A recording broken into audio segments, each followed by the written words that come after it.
making these cosmetic science pathways available to more women, to more people, that's giving people a pathway to get in a field that they may not have gotten into.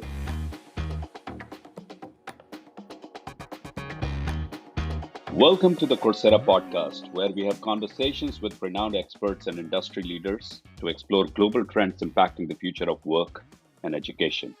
I'm your host, Arunab, Vice President of Global Communications at Coursera.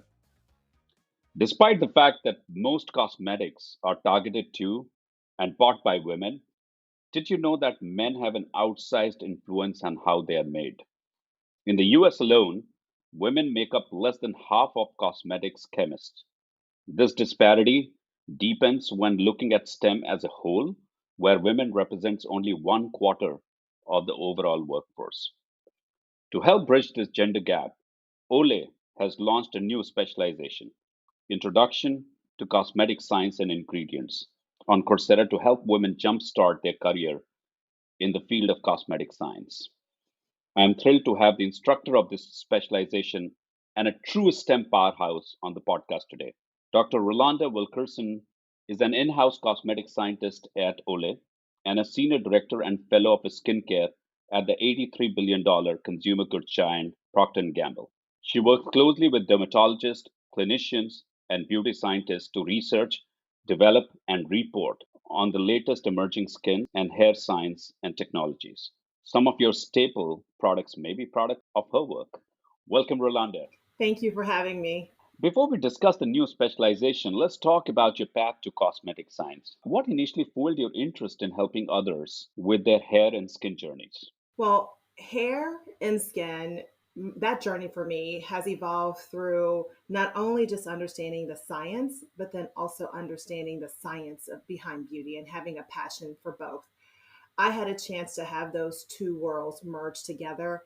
And I know when those two worlds merge together, that results in effective products that help meet the needs of consumers all around the globe.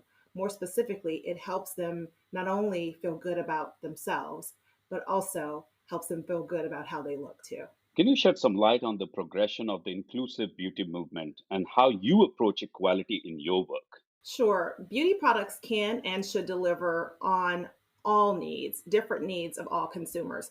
And science enables us to tailor those benefits to those consumers. And that's not a one size fits all. We can meet the needs of all people, and that's what we focus on. When we include a range of skin tones in our clinical studies and an inclusive set of panelists in our skincare focus groups, or intentionally developing a formulation that delivers multiple benefits across a range of consumer needs, like reducing hyperpigmentation, improving moisture, smoothing skin, and improving skin texture, that's taking strides in including and designing for everyone. While it may not always be one product that can do that, it's taking the approach to develop a product or a range of products that meets the needs of multiple consumers. And that's really important for us. Creating product is your job, of course, but you are also a consumer. I am. So, looking back on your career so far, what formulation of product are you really most proud of? It is so hard to pick just one. I've been in the beauty industry over 20 years and I've worked on multiple brands and have developed multiple products across different needs. I've worked with teams to develop products for the textured hair consumer with the coiliest of the coily hair type. And then I've worked on hair care products like Head and Shoulders, where we ran a study with a psychodermatologist. And that study demonstrated something very interesting, that youth with dandruff experience bullying.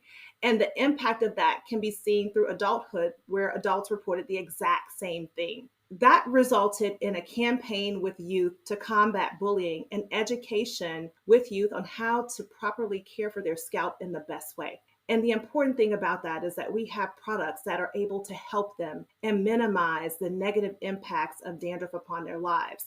And so that gave meaning to the work that I did from a hair care perspective, more specifically scalp care. And then lastly, I get really excited about one of Olay's most recent launches called Super Serum. And that product is truly the definition of inclusive testing and also results that are meeting the needs across multiple people, multiple skin tones. We tested the product in a clinical study with 200 women across varying ages in varying skin tones. And we were able to demonstrate that the product is effective and met the needs across all of those ranges and skin tones too. And for me, those are the types of products that we've launched or the types of projects that I've worked on that really give meaning to the work that I do, not only as a scientist, but also as a consumer too.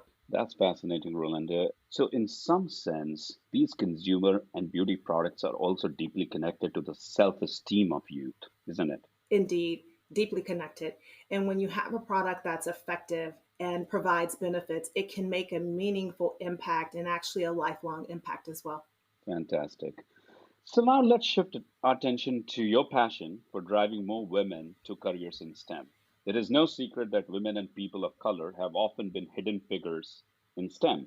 Can you talk about your personal experience as a woman of color in your industry and how it has changed over time?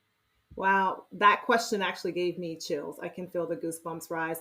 When I started in this industry almost 20 years ago, I can remember being in rooms where there were not many people that looked like me in those conference rooms, in the meeting rooms, and even in the labs. And over time, we've made strides. That's changed. We've seen more inclusivity in beauty, also in cosmetic scientists and engineers that are working in the field. There's room to grow and do more. We haven't quite made it there yet. And so that's why Olay's mission is to double the number of women in STEM and triple the number of women of color in STEM by 2030. I am so grateful that my personal passion that I have around just educating people, women, young girls, and the opportunities that's available in STEM has now extended to the work that I do every single day. And I can say this has been an area that I've worked in for many years, a passion that I've had for many years around STEM before people were actually even saying the word STEM. And now to see that STEM has become more of a household name and brands are making it their personal mission to close that gender gap, it is just so motivating for me. It is inspiring for me, and that also helps me to inspire others as well. In fact, like you said, you have dedicated a significant amount of your time exposing young girls to STEM opportunities and exposing them to break out beyond the limits placed on them by the society. In fact, the new series of courses with Ole, an introduction to cosmetic science and ingredients, just debuted on Coursera.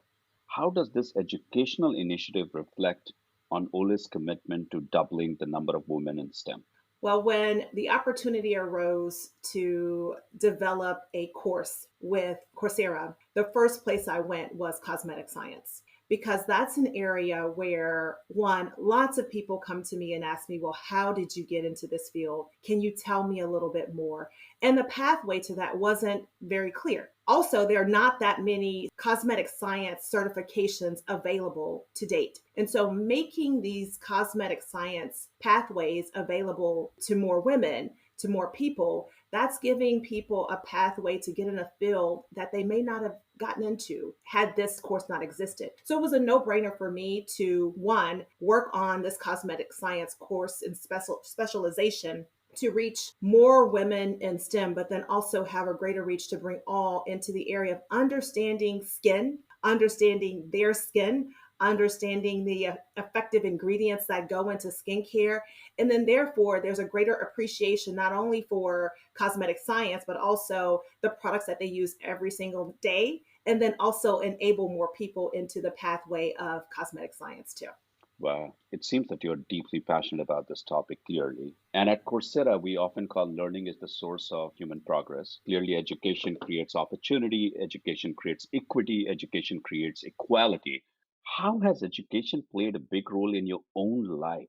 And what prospects do you think what you did not have, potentially the access to online learning, that can dramatically change the game for women in the industry? Indeed. If I look at my journey of education and how I ended up where I am today, I look back and I think about my mom, who is a 36-year retired math and science teacher, and my dad, who actually retired from a chemical plant. So having that influence, that science influence, that math influence in my life on a daily basis, and their ability to connect the dots to practical applications of math and science for me was crucial in me becoming a scientist. I had that every single day. They exposed me to learning opportunities at a very young age. And I know that, and I can actually appreciate and respect that not everybody has that at their fingertips. And learning is so critical for growth and for new opportunities. And this cosmetic science course, being web based, is available now at the fingertips of everyone, right? And they have an opportunity to grow and explore in an area that they did not have before.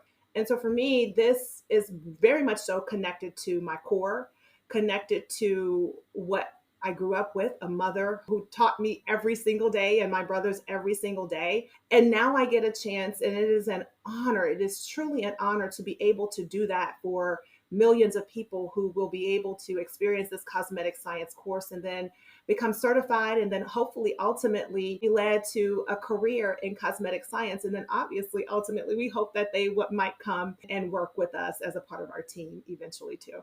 Fascinating. So you are actually working and building the workforce pipeline very early on. Yes. And even if they go on to work for other companies, it's great. Everybody just rises. Indeed, indeed. We are building and strengthening people and then also everybody rising within the industry. It is truly being a force for good and also a force for growth. Ultimately, it leads to better skincare technologies, better research, equitable research and technologies, and meeting the needs of all people because now you have a diverse group of people who are rising from a learning perspective and then also from an opportunities perspective because then they are also qualified and knowledgeable because of the certification and what they've learned. I do want to talk about the specialization, but there is a pressing question in my mind, and I want to get your take. Is companies turning educators? Because traditionally we have only seen universities doing the job of educating people at scale, but companies hold enormous amount of knowledge. With people like you working in these companies, you invest a lot of money in R&D, intellectual property, publish a lot of papers. How do you see this shift, and what responsibility companies like P&G have in educating the workforce? That question is so deep. And I also get excited about even answering that question because it's a big part of the work that I do every single day. I have one foot in the R&D organization and technology and design space, but then I also have the other foot in commercialization and how we educate consumers on our products and the science behind our products. And bridging the gap between those two is super exciting for me because oftentimes people don't realize how much research goes into a product, especially from companies like Procter and Gamble that invest millions of dollars in research, not only technology, but also consumer understanding such that we can deliver products that are safely meeting the needs of all people, right? I was brought to P&G, well, I was recruited by way of a summer program that was 3 days. And that summer program recruited me from my PhD program. And that is because most people, when they get a PhD, they go into academia to teach because that's what they believe is available to them. And that's where they believe that they can do the most research. I came into P&G into that 3 day program that exposed me to the depth and level of research that happens across the company, such that people with PhDs would be excited to come and work for a company because that level of research can go into a skincare product, a hair care product, the products we use every single day. And that experience made me appreciate that level of research and made me excited to accept a job working here. And so, as you mentioned, there's a lot of science that goes behind their products. There's lots of research, there's publications. We have published probably the most in the industry on one single ingredient, for example, like niacinamide. And then as a result, that research has continued to grow. And that's also been done in partnership with other experts like dermatologists. And so seeing that depth and level of research,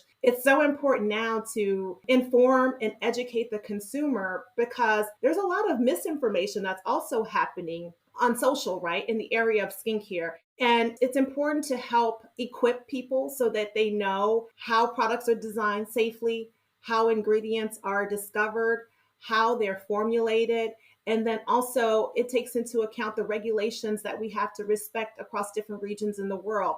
And this cosmetic certification is bringing all those pieces together, and it's helping us educate because, as you mentioned, companies more now today, because of social, are understanding that we play a role in making sure that people can appreciate and understand the depth and level of research not only happens within our company, but also in many cases happens in partnerships with academic institutions as well. In fact, you brought a very interesting point about social. On social, on one side, creates access to people for information that they can, but on the other side, there is also sort of hack jobs and experiments, and you've seen things going really wrong. And especially when it comes to beauty industry, I think trusting companies and institutions which have been doing this for a long time and had billions of dollars invested in leading with science is going to be critical, isn't it? Yes. Leading with science is the key, right? When people ask me, well, do you use your products? Yes, I do. And in fact, I am a loyalist, especially products like Olay, as well as my scalp care products like Head and Shoulders, also Royal Oils, which are all lines that I've worked on. And I can appreciate that we've led with the science behind those products. It's that science and then also the safety, that research that we've done that makes our products effective. And then, not to mention, there is an element of sensory and making sure that the products are good to use. People, when they use them, they like them. It feels good. It smells good. Or, it doesn't have a fragrance for those that don't want it. So it's understanding all of those things and making sure it comes together to meet unique needs of different consumers is so very important. And then also being able to educate them on that science behind those products such that they know and appreciate that people like them, like me, like my mother, like my brother, like my husband are behind these technologies. This is fully bringing to life the fact that we are two consumers, right? And making it relatable through that education, but then also giving them the knowledge to be able to make choiceful decisions on their own because it's all rooted in science. So let's come back to the specialization. And obviously, it covers a range of topics from the intricacies of science, physiology, and best practices for creating innovative formulas to cosmetic quality and safety. This is definitely a skill set and knowledge base that isn't readily available to everyone. How did you approach building out your curriculum? Well, I can say I first started with the fact that I know people are gathering up different things and formulating in their homes, especially those who have a passion and interest for cosmetic science. And that's not the only element, and it's not the element of cosmetic science. I know that in the team of scientists that I work with this on, as well as the partnerships that we've had with Coursera, it looked at every step of the way what is involved in cosmetic science product development. It wasn't just about formulation. We also know that it's about identifying effective ingredients and educating around those ingredients.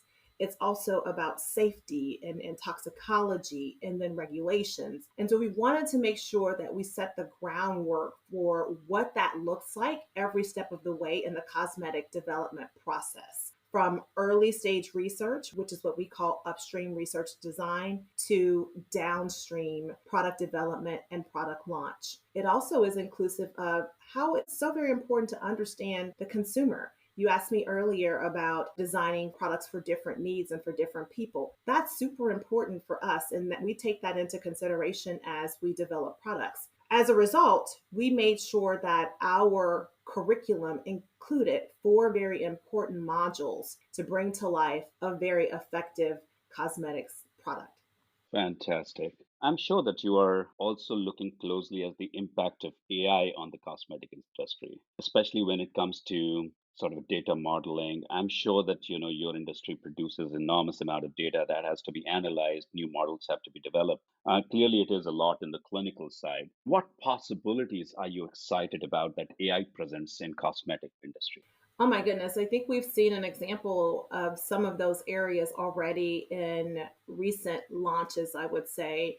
or connected to recent brands. I'll use the example of the Olay Skin Advisor, where a person can take an image of their skin, and then from there you can get product recommendations. We're also looking at, making sure that as we are developing these AI platforms, it is inclusive of all different skin tones, right? I talked earlier about it's not always a one size fits all. We have to make sure that we're not force fitting anything into a one size fits all. And AI is as strong as what you build it and as diverse as you build it with your modeling. And so, for example, our clinical studies, as I mentioned earlier, we have a clinical study with 200 women, which is not common in a cosmetic study at all. They typically range less than 50 people. And so for us to build in a study of that many people and then across that many ages and across that many skin tones, you might imagine how much more effective your AI modeling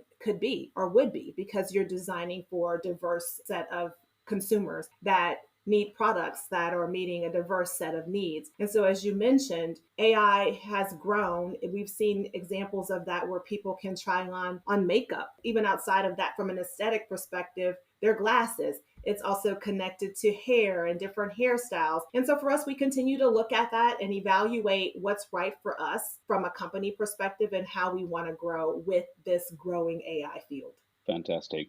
In fact, can you share some advice with listeners who are interested in cosmetic science? Aside from enrolling in the specialization on Coursera, of course, what should be their next steps after completing the courses? It's interesting you asked that question, because since we've launched the course, I've gotten so many direct messages on LinkedIn around, okay, what do I do next? What do I do next? So next for you looks like if you've completed this cosmetic science course, and I would even say even before you complete it, if there's an interest, and if you're looking at it solely to just upskill in the area of skin science so that you can understand your products and technologies, that's great. If you're looking at it from a space of I want to grow in this career, I would say begin to look at companies like Procter & Gamble Beauty for roles that might interest you. Interestingly enough, we've made space in our application process for those applying to beauty roles at P&G to add their certification completion as well. And then do not forget to post your certification